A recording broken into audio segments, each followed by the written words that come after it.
திருட்டு நரியை புத்திசாலித்தனமாக மாற்றும் முயல் கதை.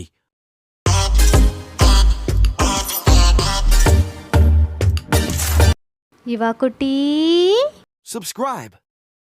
ஒரு காட்டுல ஒரு தந்திரகார நரி வாழ்ந்துகிட்டு வந்துச்சு. அந்த நரி சொந்தமா உணவு சேகரிச்சு சாப்பிடலாம காட்டு மிருகங்கள் கிட்ட இருந்து திருடி தின்னுகிட்டே இருந்துச்சு. இத பார்த்த எல்லா மிருகங்களும் நரிகிட்ட பத்திரமா நடந்துக்கிச்சுங்க. நரி கண்ணுல படுற மாதிரி எதையும் வைக்காதுங்க அதுங்க. இருந்தாலும் அந்த பொல்லாத நரி எப்படியோ காட்டு மிருகங்கள் சேமிச்சு வச்சிருக்கிற உணவு தானியங்கள் எல்லாத்தையும் கண்டுபிடிச்சு திருடி தின்னுகிட்டே இருந்துச்சு. அப்பத்தான் ஒரு புத்திசாலி முயல் அந்த நரிய பார்த்துச்சு. அடடா, சொந்தமா உணவு சேமிச்சு வாழ்க்கை நடத்தாம இப்படி திருடி திங்கிற நரிக்கு சரியான பாடம் புகட்டணும்னு நினைச்சிச்சு. உடனே காட்டு பகுதியில ஒரு நல்ல இடத்துல நான் விவசாயம் பார்க்க போறேன், அதனால இந்த இடத்துல வெள்ளரி தோட்டம் போட போறேன்னு சொல்லிட்டு கொஞ்ச நேரம் வேலை செஞ்சுச்சு. இத தூரத்துல இருந்து பார்த்த நரி வெள்ளரி தோட்டம் போடுதா முயல். அப்ப கொஞ்ச நாள் கழிச்சு நமக்கு சரியான தீனி இருக்குன்னு நினைச்சுக்கிட்டு தினமும் அங்க வந்து வெள்ளரி கச்சிடுச்சான்னு பார்த்துக்கிட்டே இருந்துச்சு.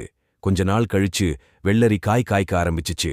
உடனே அங்க வந்த நரி வேகமா வெள்ளரி தோட்டத்துக்குள்ள புகுந்து வெள்ளரி எல்லாத்தையும் பிச்சு திங்க ஆரம்பிச்சுச்சு. அப்போ திடீர்னு நரிக்கு உடம்பு எல்லாம் அரிக்க ஆரம்பிச்சுச்சு. கொஞ்ச நேரத்துல உடம்பு பூரா தடிப்பா வந்து அங்கேயே விழுந்துடுச்சு. அப்ப அங்க வந்த முயல் சொல்லுச்சு, நீ பெரிய திருட்டு பயன் எனக்கு தெரியும், அதனாலதான் ஒவ்வொரு வெள்ளரி செடிக்கு பக்கத்திலையும் ஒரு அரிப்பு செடிய நட்டு வச்சேன். வெள்ளரி பிடுங்குற அவசரத்துல நீ அந்த அரிப்பு செடியில உடம்ப தெச்சதுனாலதான் உனக்கு உடம்பு இப்படி ஆகிடுச்சுன்னு சொல்லுச்சு. அத கேட்ட எல்லா மிருகங்களும் அங்க வந்து நரிய பார்த்து சிரிச்சிச்சுங்க. தங்களோட உழைப்பை எல்லாம் திருடி தின்ன நரிக்கு சரியான தண்டனை கிடைச்சிச்சுன்னு சொல்லிட்டு அங்க இருந்து போயிடுச்சுங்க.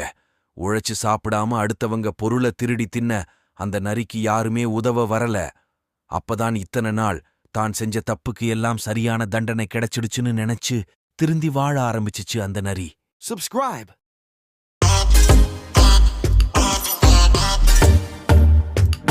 இவா குட்டி